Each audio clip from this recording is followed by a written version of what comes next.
I mean, we've seen Tyson get floored. I mean, it's not like he doesn't get hit. Wilder, we admit, has a terrific fight. But don't forget the Cunningham fight in New York, which was a lighter heavyweight that hit him on the chin and had him on his seat.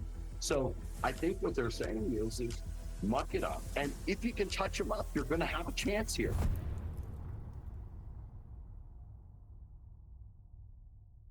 Welcome back to the Battle of the Baddest podcast. It's episode 6. Coming up on this week's show, joining me live from Las Vegas, Todd DuBoef, the CEO of Top Rank, Tyson Fury's American promoters. Also, 2 Celtic warriors, 2 British legends in Carl Frampton and Josh Taylor, and also a man with a very famous British boxing name. Yes, it's Eubank. And this week, it's Harlem Eubank, the super lightweight who fights in November. All that and more coming up.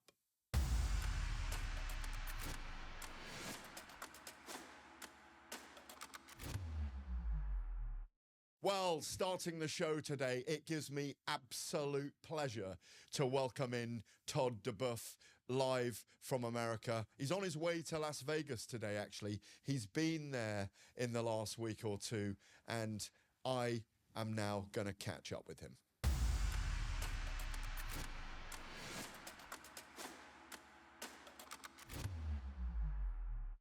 Todd, how are you? How are you?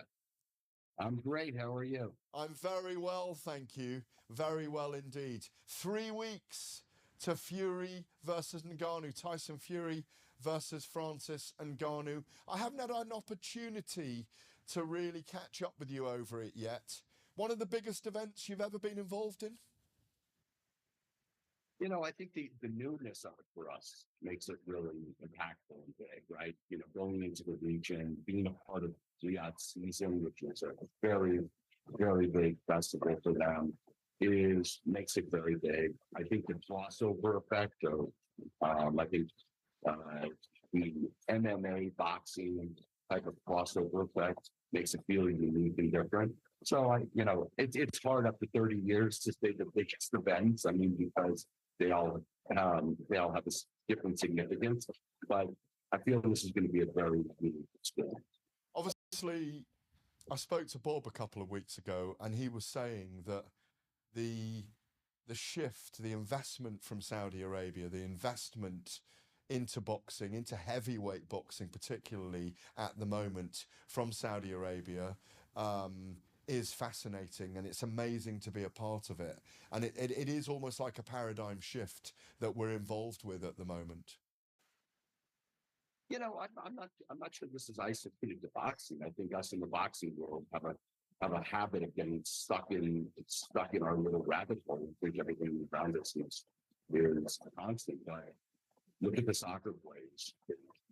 They attractive. Headlines last week is they're going to be a finalist for the World Cup. You know, cycle. Look at them. You know, hosting Formula One, Formula E, WWE. They're just they are now becoming a way to establish themselves to be, a hub for global entertainment. And when you think of global entertainment, as the child being from Las Vegas, that's what Las Vegas and Caesar's Palace was, right? It used boxing as that mechanism, right? To draw people there, to draw attention there. Just sit outside in the stands, see the crowd, parking lot, and draw global attention. And I think they're playing right out the playbook, but at a way bigger level on every sport, and boxing is just that.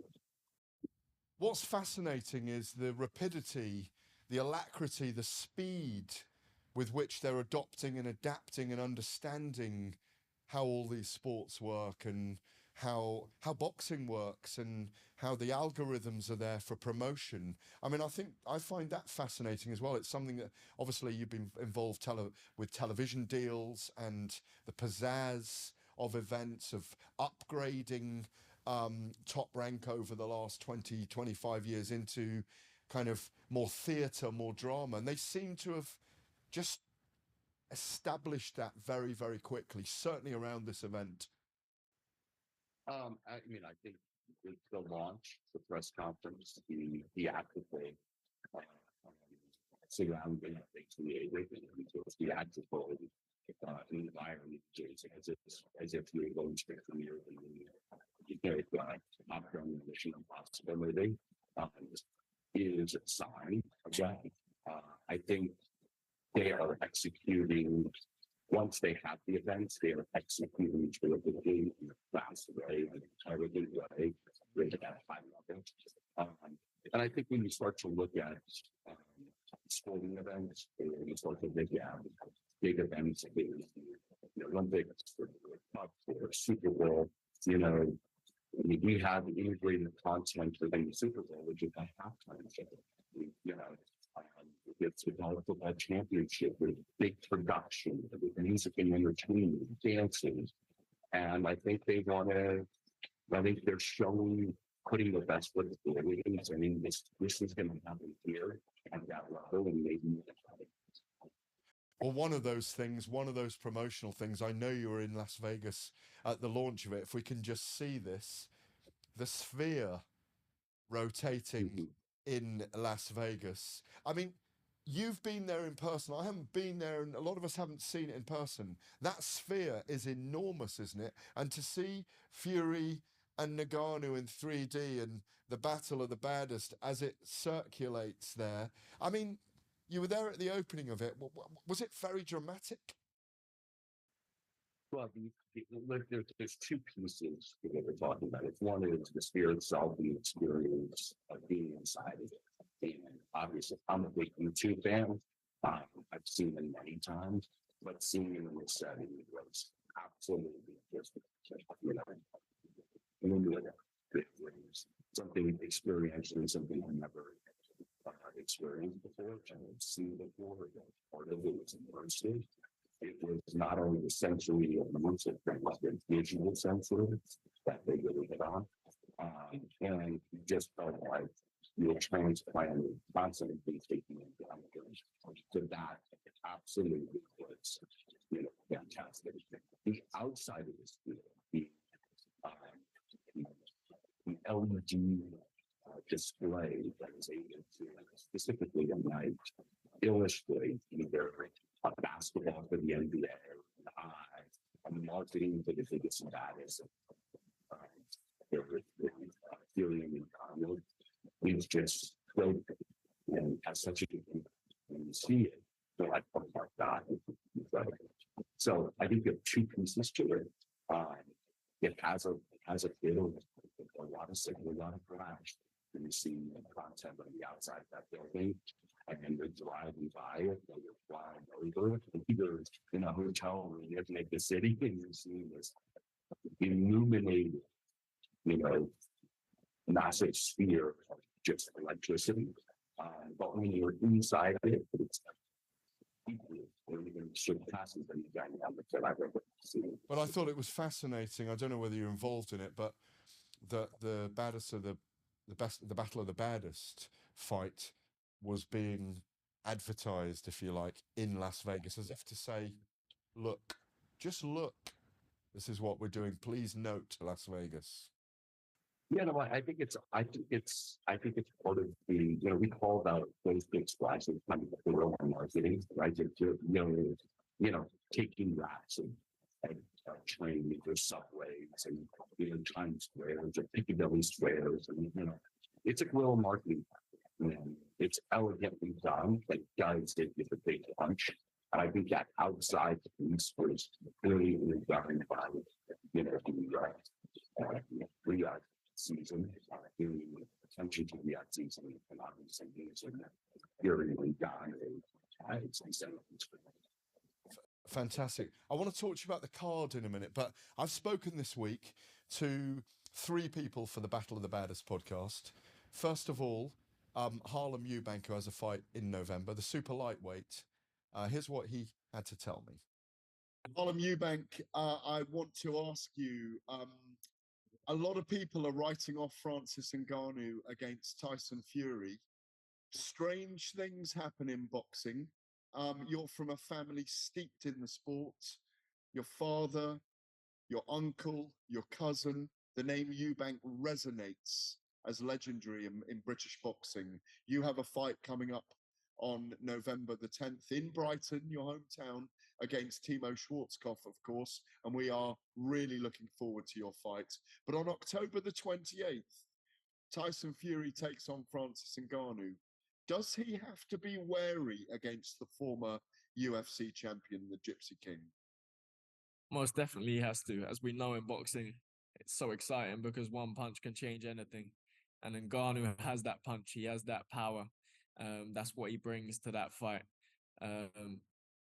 So it's in Fury's, hands to outbox him and avoid that, which I think he should do. But Ngannou brings that, that factor where he has the game changer. He has the equalizer. And should he execute it, should he land it, then it levels the playing field, doesn't it? Especially as it's heavyweights. It's a different game. It's less about skills up there and more about sheer, force. And Ngannou has that, but Fury is the most tricky boxer in that division and knows how to handle most boxers, let alone UFC stars. So my prediction would go with Fury for that. If you were in Ngannou's corner and you were in his training camp, what would you be advising him to do? Channel that wild power, find opportunities to let them hands go at different angles, unpredictable angles, use that UFC pedigree to give Fury, he has something he hasn't seen before. He's seen boxers with power, but he hasn't seen a UFC fighter with power and them shots coming at different angles that are unpredictable to block and see. So I would definitely try and get him to utilize that. What do you make of the theory, finally, that with Fury and Alexander Usyk signed, it might have just sharpened the mind of Fury if he was underestimating this task against Ngannou? That people were saying, he'll just take it too easy, might take his eye off the ball. Yeah, I mean, I hope not, because that's the fight we want to see, isn't it? That's the real fight of the heavyweight division right now. Fury Usyk. We want to see the skills be, the smaller guy that's got a lot of skills and shown that over and over again. So, I hope he stays focused, stays sharp, and doesn't take his eye off the ball, because Ngannou can change that in a second. But I expect Fury to cruise to victory, and then we'll see the real heavyweight matchup.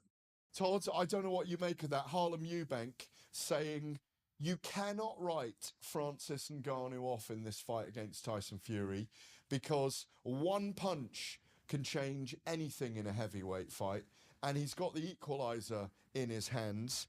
And he says that when you've got that power, that kind of punch power, you can't be completely written off, even though people see Fury as an enormous favourite.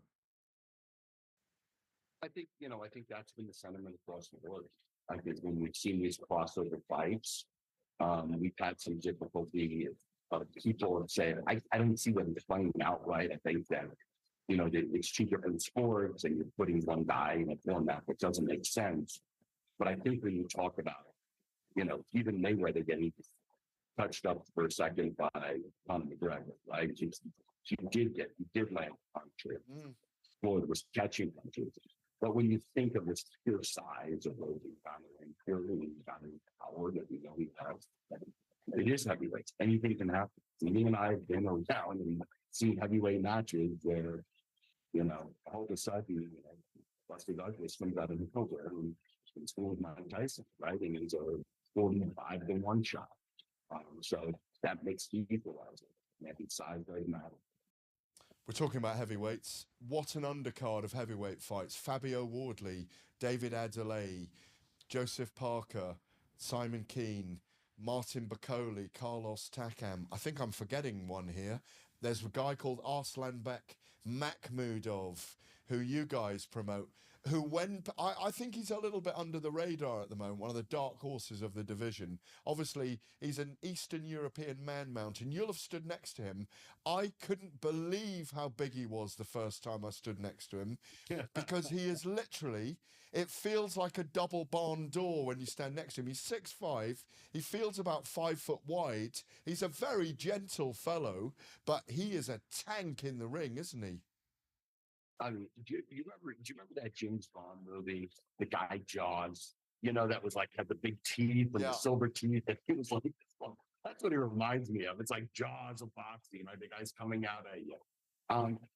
I think the show was really well put together, collaboratively, with the host, host venue, and I think the Sella and GEA realize, listen, let's bring a heavyweight type of match here, eclectic, and always, hitting all the different sides of it, put on really competitive fights.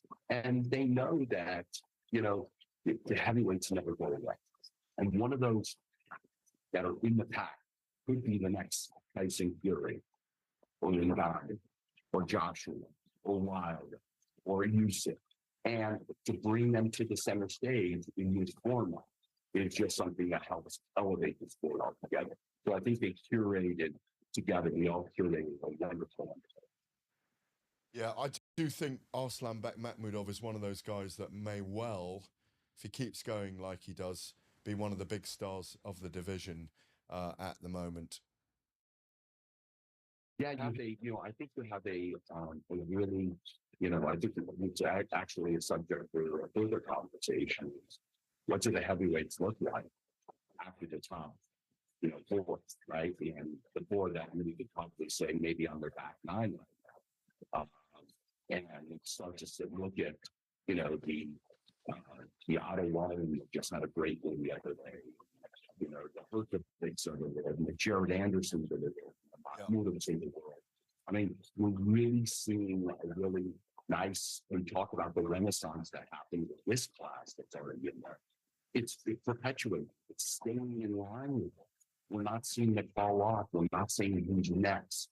It used to be a narrative that was always like, what's next? Yeah. And I think we have a pack of guys that are next.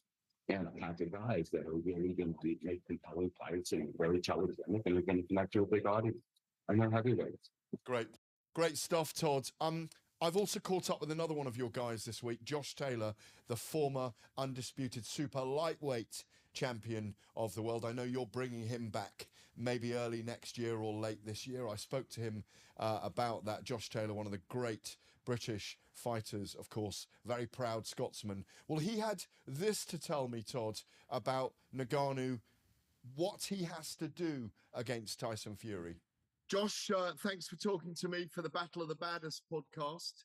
Tyson Fury, Francis Ngannou. It's a month away now. A lot of people not giving Francis Ngannou much of a chance. Obviously, he's been a UFC heavyweight champion. Yeah. Are there things that Fury's got to be careful about in this fight? It's difficult to say. I mean, he's got a puncher's chance, that's for sure. He looks like he can punch. He looks like he can really whack. So he's always got that chance. He obviously can really fight.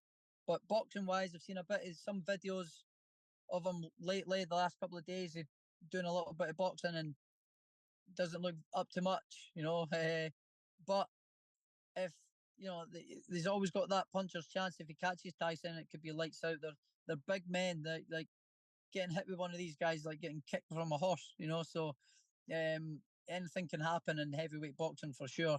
I just don't think Ngannou can get anywhere near Tyson Fury, to be honest. I think for one, Tyson's bigger than him, and he's the heavyweight world champion, and he's a good big mover as well. So I think Ngannou will struggle, but if he can get that shot off, it could be lights out. But I'm really struggling to see it. If you were in his corner advising Ngannou, what would you get him to do when the bell rings? Don't really know, because it's a hard one. You've not really seen how he's been performing or training or anything like that. So I guess for me, it would just be, you're not going to outbox him, so try and make it ugly and physical, and and make it a real fight. Try and get close to him, and just try and make it a dog fight, really. Try and push him back to the ropes, and use a bit of your grappling when you're up close, and using your head sort of control and all that kind of stuff, and try and make it a real dirty dog fight. But I think that's his only chance, and if he catches him with one of his big punches, that's the only kind of chance to see him having. But nevertheless, it's heavyweight boxing, and anything can happen. If Ngannou did pull off the improbable and landed a big punch and got Fury down or knocked him out, would that be the biggest upset in heavyweight boxing we've ever seen, do you think? Yeah, it's got to be. It's got to be, isn't it? Certainly since Tyson and Buster Douglas. That was, Buster Douglas. Buster Douglas. That was a huge one. But I think this would be even bigger. Yeah, I think this would be bigger, because he would be losing to a non-boxer. Yeah, and he's the number one in the era, isn't he? Yeah. So it would be. I think it would be the biggest heavyweight upset. Yeah. And after seeing, if you've seen it, Alexander Usyk and Daniel Dubois, did you think Usyk would beat Fury before you saw that fight? Do you think Usyk beats Fury at all? I think Usyk gives him a hell of a lot of problems, that's for sure, with his movement and his style and his shot picking and stuff. I think it would be a bit of a nightmare for Tyson, in terms of Tyson trying to get him down and nail him down and with his movement and stuff. But I've always said that a good big one always beats a good little one. And I just think Tyson's just too big and too powerful. I just think it's just too big and too powerful for Usyk. But I do think that Usyk will give him huge problems with his movement and his tactics and stuff. But I've always said that I think Tyson would just be a little bit too big, and also a good boxing brain as well. So I just think he's just too big to be beaten by Usyk. And we saw that Daniel Dubois gave him a little bit of problems as well, with hurting him with them body shots. Is your view on Fury coloured by you doing some sparring with him? Because I know he's a foot taller than you and I. You had a little spar with him, didn't you? I was just like hitting a big heavy bag. It's like I guess me hitting away at him, I think he would just like getting stung by a wasp or something, annoying little pesky wasp. But yeah, he's just like, it was just like hitting a big heavy bag. It probably felt like I was tickling him. Brilliant, Josh. Great to speak to you. Thank you for stopping on your commute from Liverpool back up to Preston Pans. It's great to speak to you as always. Stay well. Can't wait to see you back. Well, him saying there, Todd, Josh believing that Ngannou has a puncher's chance and that he's got to go in there, make it a dogfight, use grappling if he has to. It's his only chance. Make it ugly and make it very physical. He said that's the only way he's going to do it if he can beat Fury. Do you agree? I think they're all saying. I think these guys are saying the same thing. They're bringing the same components to what they see Ngannou has to do. We've seen Tyson get floored. I mean, it's not like he doesn't get hit, and it's not like Wilder, we admit, has a terrific fight. But don't forget the Cunningham fight in New York, which was a lighter heavyweight that hit him on the chin and had him on his seat. So I think what they're saying is muck it up, use your physical side, use your punch, and if you can touch him up, you're going to have a chance here. And I think that's if Mike Tyson's his trainer, if Josh Taylor's his trainer, if any of these guys are his trainers, they're going to get in the same directions. Everybody can see how it can play out being in the sport. It's heavyweights. And just get inside on him and try to land that shot. Very interesting, Todd. Like you say, a lot of people seem to have the formula for what Francis Ngannou either has to do or might do. But as we know, you have to expect the unexpected in boxing, especially in heavyweight boxing. Well, I caught up with Carl Frampton. He's got a new book out. He'll be working, of course, a two-weight world champion, absolute legend from Belfast. He will be working, of course, as a pundit and a presenter for TNT Sports on the night in Riyadh season on October the 28th, when TNT Sports broadcast Fury versus Ngannou, the Battle of the Baddest. Here's what Carl had to say. To write him off completely and give him zero chance, I think that would be foolish. But to give him a small chance, I think that's probably a sensible thing to do.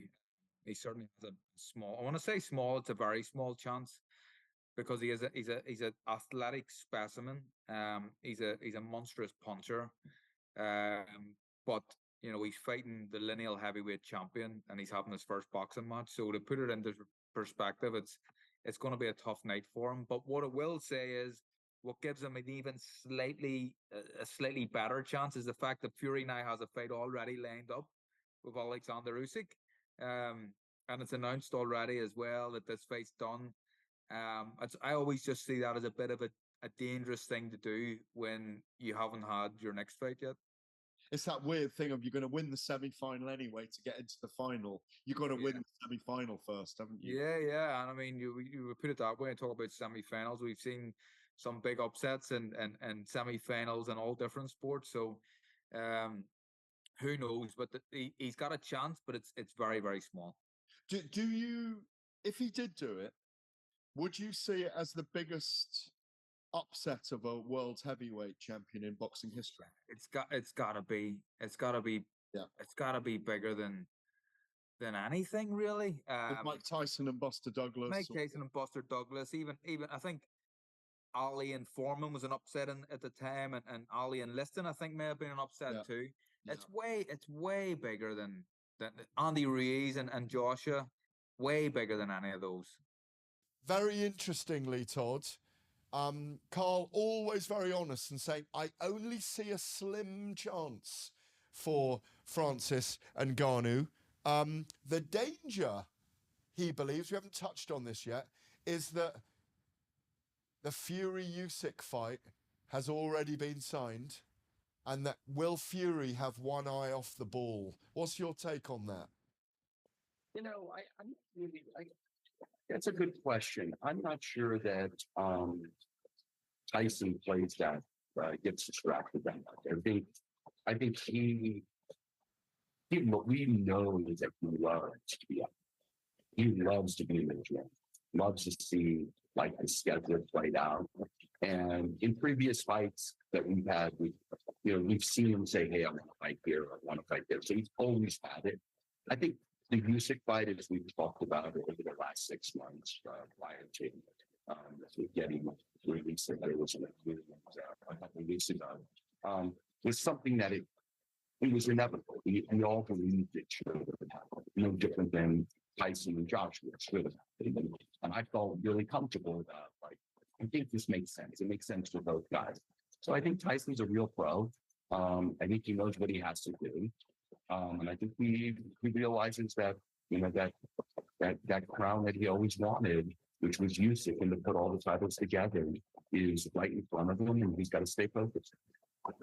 I agree with you. I can't see him not being focused. But Carl and I talking there about the danger of being in a semi-final almost. Not semi-final, but it's like a semi-final. You've got to get through this one to get to that one. Obviously, he can't get cut or injured and all those things as well. I think it's more jeopardy for him to get through. Carl also saying there, if Ngannou beats Fury, be it by knockout, which most people give him the opportunity to do if he's going to do it, no one can see him outboxing Fury. I can't either. You'd have to be a lunatic to say he's going to outbox Fury over 10 rounds. That doesn't make any sense at all.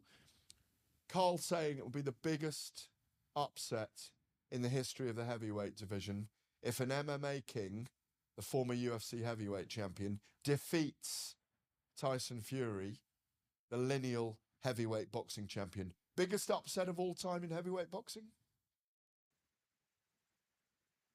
I'm not as much of a historian as probably who's translating my offices. Yeah. So when I get posed those questions, I call him up and he rattles something off in like the 1910s or something. So I can't say absolute. But maybe in my lifetime, I think Buster Douglas and Tyson was a pretty big upset.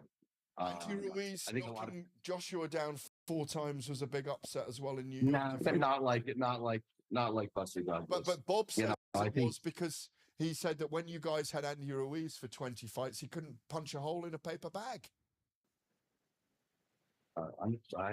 That may be Bob's opinion. We always thought Andy had quick hands and Yeah. I could track a little bit. He always had quick hands. He clearly could. And we also saw, I think we saw some vulnerability with Joshua prior to that. Yeah. Right. He was on the deck with with Klitschko. He got buzzed by Dylan White earlier. He was not that aggressive agent, right? He was a little timid, going into that back, ever since those fights. So I'm not sure that was as big of an upset. I think Tyson was the baddest man on the planet of that era, and going to Japan with who was Buster Douglas was a pretty miraculous upset. A lot of conditions happening, a lot of things. So that was probably the biggest heavyweight upset in my life.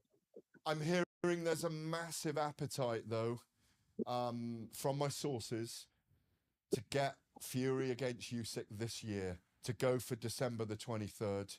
A huge appetite from the organisers to get that date.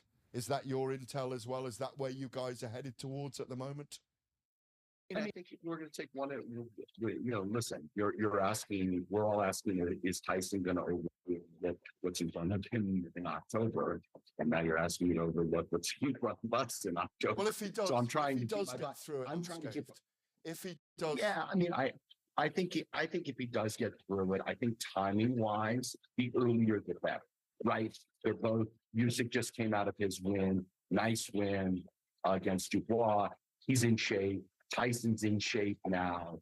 The consistency of keeping the cadence going, keeping him on the timeline would make sense to happen sometime in late December, maybe early January. But obviously, we don't control that. We don't have a crystal ball. That's what you would hope for. I think we get both guys at peak as soon as they'll raise their jar, they'll bang the guard. There's no build up to this one. We already know what's at stake there, right? There's no big press conferences all over the multi-city tours. We just go to it, and I think that's important. Do you think in the next 2 or 3 weeks it's really going to dawn on people just how big, like you just described it, the enormity of this event? 2 heavyweights opening a global 6-month season, which has so much investment in it. It's staggering. I do. I think if I've been very fortunate to meet with the people at the GBA and the seller, the organizers, to see that what we call quote unquote in American terms, the marketing campaign, right? And as a result of that, I think they're going to start the light switch is going to be on, and you're going to notice it. And when they have this is a wonderful thing to put at the center, right? This event, these 2 giants at the center of this occasion, this festival, is wonderfully presented. And it's a privilege to be a part of it and to see what they're doing and see how they're going about touching and getting the message out to everybody through social platforms, through digital billboards, through big billboards, through the sphere exteriors. All of that stuff are the elements that are so important to driving awareness in a special event. And creating what we always say is the greatest thing is create that sense of missing out. That if you can't be there, you're missing out, right? That FOMO. And I think they've done a great job, and I've seen what their plans have been to draw attention to it. And I think it's relatively good. Brilliant stuff, Todd. It's great to catch up with you. Can't wait to see you in Fight Week in Riyadh for the Riyadh season and Fury versus Ngannou, the Battle of the Baddest. Thank you very much for being on the Battle of the Baddest podcast. Have a great day.